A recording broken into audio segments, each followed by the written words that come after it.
We asked Munger and Buffett their thoughts on some of the latest headlines in the business world, those that could have a lasting impact on how markets operate, beginning with Credit Suisse's $5.5 billion loss stemming from its business with Archegos Capital Management. Think of how massively stupid that was. And of course, it was the lure of the really easy money that the idiot was paying you, being the prime broker for a jerk. But he was a convicted insider trader that came out of the craziest part of the hedge fund industry. And they were getting unusual profits by extending unusual credit. I mean, it was just, the world was shouting at them, crook, fool, and they didn't listen. They thought this is where the easy money is, crooks and fools. There's one rule we don't like either. We learned a long time ago, is that you can't make a good deal with a bad person. Just forget it. Now, if you think you can drop a contract that is going to work against a bad person, they're going to win. For one thing, they probably enjoy litigation, but Berkshire Hathaway as an entity, or me personally, or anything, we don't want to spend our life, doing that sort of thing. And besides, the bad guys win. They know more games. They may lose eventually, but it's no way to spend your life. Charlie, it wasn't just Credit Suisse that got pulled in by that. There were a lot of firms that were doing business with Archegos, and yes, they were all foolish, but Credit Suisse has managed to be the biggest fool of all. Well, Becky, if you a lot of competition for that order. In 1934, after the Great Crash, well, 1932 and 3, they held these hearings, and they decided that unusual amounts of leverage were one cause of the problem in the 1929, and that it could pose dangers even to the economy. So they gave the Federal Reserve Board the right to establish how much people could borrow against stocks, margin requirements. Which was a very good idea. It was a terrific idea. And they totally sound. The Federal Reserve, between 1934 and 1973, used that power, I think, 23 or 24 times. They even raised margins to 100%. But they were the regulators of determining whether excess leverage might have systemic problems associated with it. And then, the rule in 1973 or 4 was 50%. The rule today is 50%. It has, in the last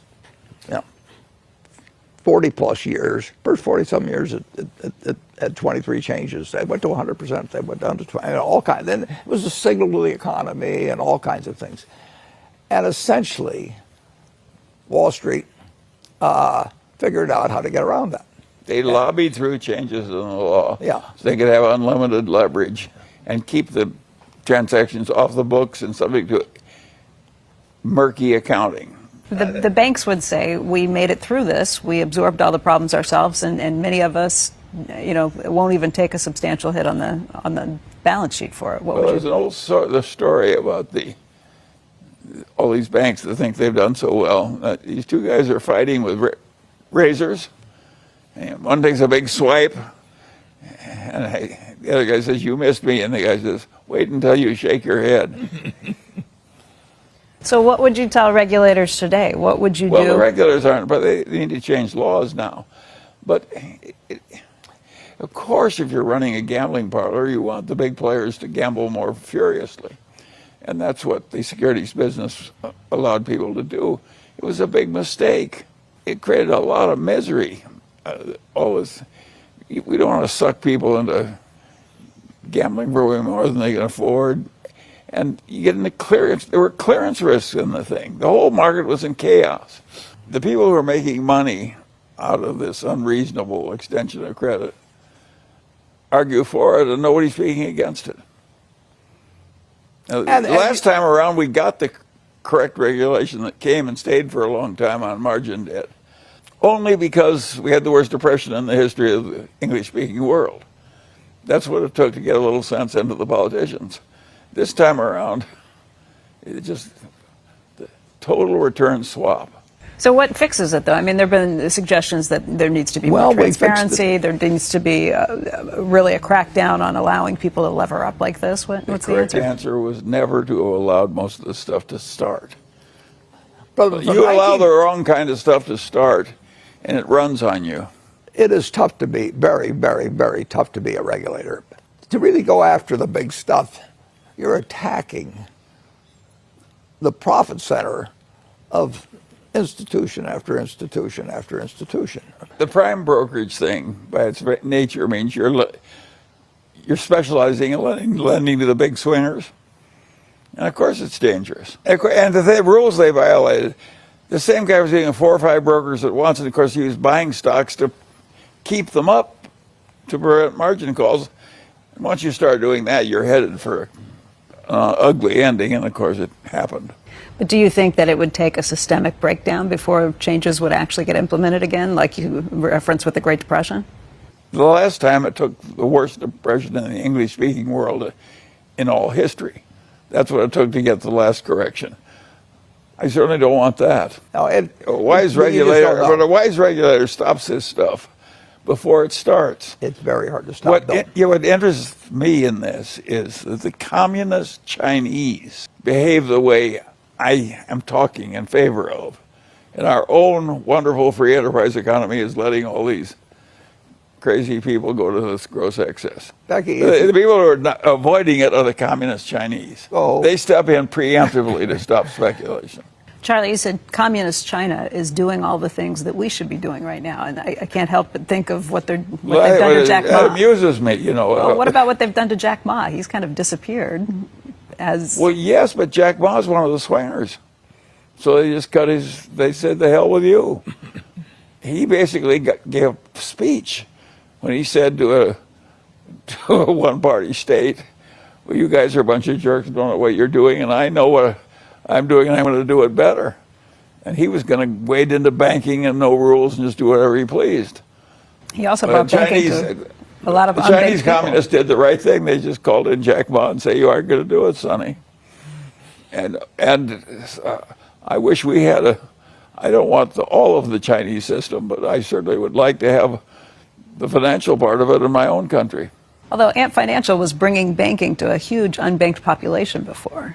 I mean, there were things that they were doing that... I know, but you don't want a swinger to run.